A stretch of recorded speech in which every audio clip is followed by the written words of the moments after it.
En nuestro país se llevó a cabo la versión número 21 del Congreso Chileno de Marketing organizado por ICARE.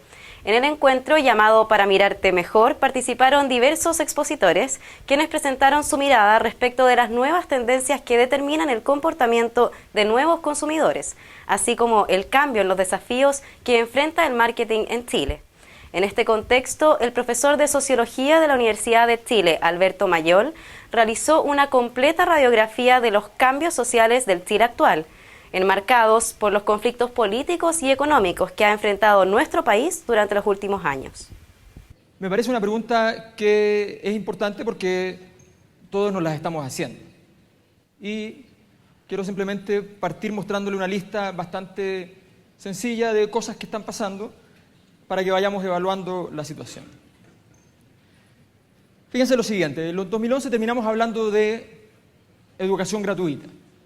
Chile era, y todavía es, el país con la educación más cara de acuerdo al ingreso en el mundo. Y estábamos hablando de educación gratuita. Terminamos hablando de reforma tributaria. 20 años que nos hacía una reforma tributaria, y cuando se hablaba de aquello, la verdad es que duraba muy poco. No solo terminamos hablando, vamos a ver que también hoy día hay un proyecto de ley del gobierno para hacer una reforma tributaria. Terminamos hablando de discriminación a las nanas. O sea, descubrimos algo que sabíamos que acontecía, que en Chile existe la discriminación y hay personas que sufren esa discriminación, entre ellas las empleadas domésticas, ¿ya? Y terminamos hablando del año de algo que no es habitual en nuestro repertorio, no obstante, conversacional, no obstante sea habitual en nuestra realidad. Terminamos hablando de colusión. Habíamos hablado un poco alguna vez antes, pero aparecieron bastantes denuncias de colusión, hubo relativas a los pollos, relativas a los buses. Hablamos de la crisis de las instituciones, pero hablamos de la crisis de instituciones en grande. Hablamos de inscripción automática, voto voluntario y atisbos de discusión sobre reformas políticas. Nosotros no solo hablamos de esto, sino que además se hizo la primera etapa. Ahora viene una discusión sobre la segunda. Y comenzamos el 2012 hablando de todo lo anterior, profundizado, más regionalización, Aysén y ahora el Fondenor, con Calama como punto crítico y clave. Hablamos de discriminación a los homosexuales, con el caso Zamudio. Esta información la voy a decir como la dijo la segunda. Dijo, gobierno se abre a que una agencia pública administre el crédito con aval del Estado. Lo voy a decir ahora, como había dicho la misma segunda, si esto hubiese ocurrido en Argentina o Bolivia. Estatización de los créditos en la educación superior. Analistas temen un alza en el riesgo país. O sea, se estatizaron los créditos de la educación superior. ¿Hay un cambio en Chile? Si Chile había delegado toda la responsabilidad ciudadana en las instituciones, hoy estamos viviendo el desplome de ellas. El año pasado yo mostré este dato en la ENADE, que es el dato hasta el año pasado de la caída de las instituciones, de acuerdo a la encuesta de la Diego Portales. Hay distintas encuestas que más o menos muestran lo mismo, una caída brutal de la Iglesia, una caída muy importante de las instituciones de las Fuerzas Armadas, y que son los que podían caer, porque los partidos políticos no podían caer, entonces estaban últimos ahí, en fin. La transparencia es una señal de derrota de un mercado, porque significa que hemos perdido la confianza. Cuando se pierde la confianza, solo nos queda la transparencia. Y como la gente no puede mirar todas las cosas en todos los lugares y saber todo de todo, es un problema. El problema es complicado. ¿Se puede vivir en la transparencia total? Seguramente vamos a tener que hacerlo un tiempo, pero la verdad, no. Porque la confianza supone la posibilidad de apelar a algo que está construido previamente. Y la transparencia, en cambio, tengo que estar demostrando todos los días cada uno de los actos para que puedan confiar en mí. Y eso se demora mucho tiempo en poderse recuperar. La profundidad de la desconfianza en Chile es enorme, pero además hay un punto de anudación, podríamos decir, una cristalización de esta desconfianza que se produjo con el caso La Polar. ¿Qué pasó moralmente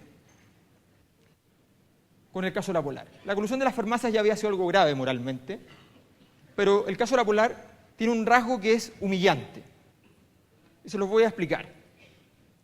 Lo que el cliente cree en la escena de una repactación es que él se le torna inviable la deuda por razones diversas, porque él se desordenó, porque tuvo un problema familiar, se enfermó a alguien, no pudo pagar la deuda, y los chilenos sentimos, y eso está bastante investigado, que efectivamente no poder pagar una deuda, siempre hay gente profesional de no hacerlo, por supuesto, pero que no poder pagar una deuda es algo bastante horrible, que nos estresa mucho, no nos deja dormir, nos sentimos que estamos incumpliendo.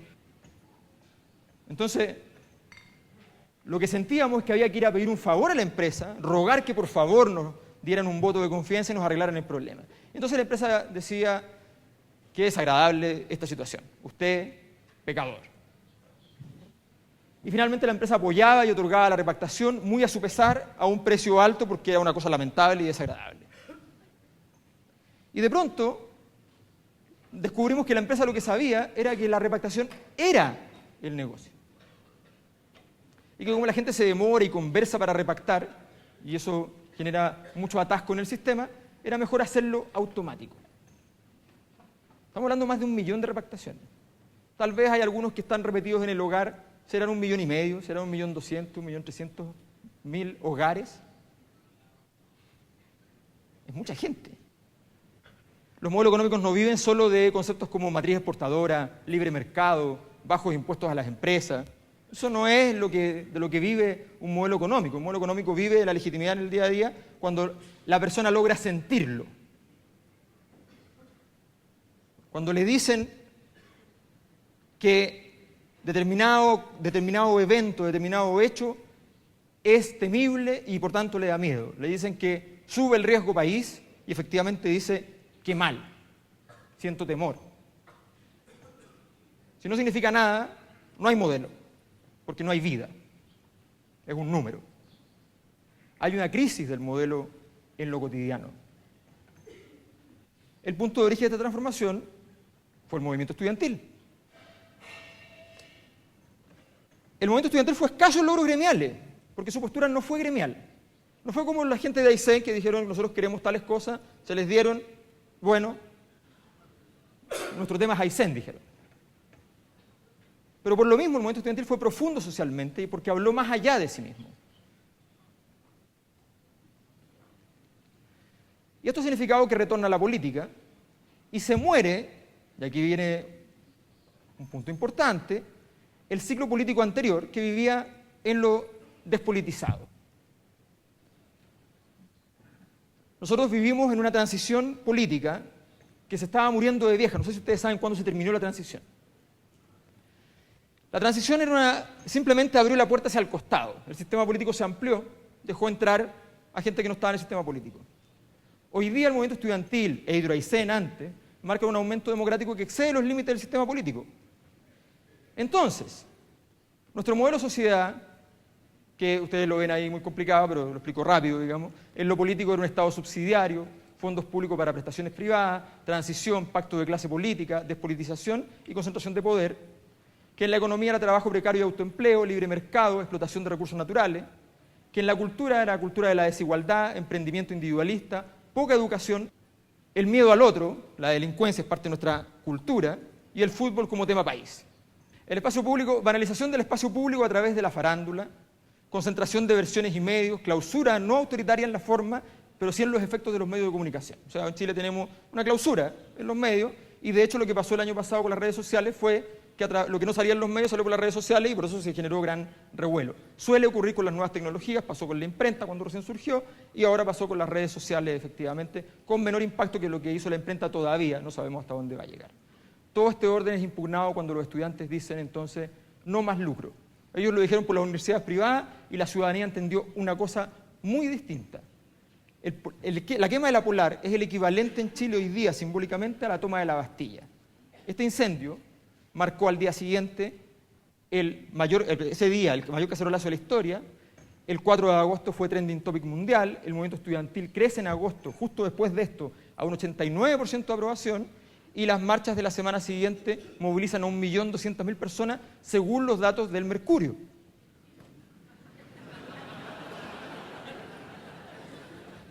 Hemos perdido una legitimidad que no es solamente una cosa conceptual, no es que falta confianza en las instituciones. Aquí hay algo que está encarnado, lo estamos viviendo. Decir no al lucro fue decir no al modelo económico tal y como estaba. Por eso el movimiento estudiantil atacaba directamente al gobierno y al empresariado gracias a su crítica. El modelo económico chileno requería una sociedad de mercado para que la economía funcionara como estaba funcionando. La politización hace imposible que esto funcione igual, porque esta estructura no permitía ciudadanos politizados. Entonces, les vuelvo a hacer la pregunta. ¿Hay un cambio social en Chile hoy? Si me preguntan a mí, yo diría que sí, ¿no? Muchas gracias.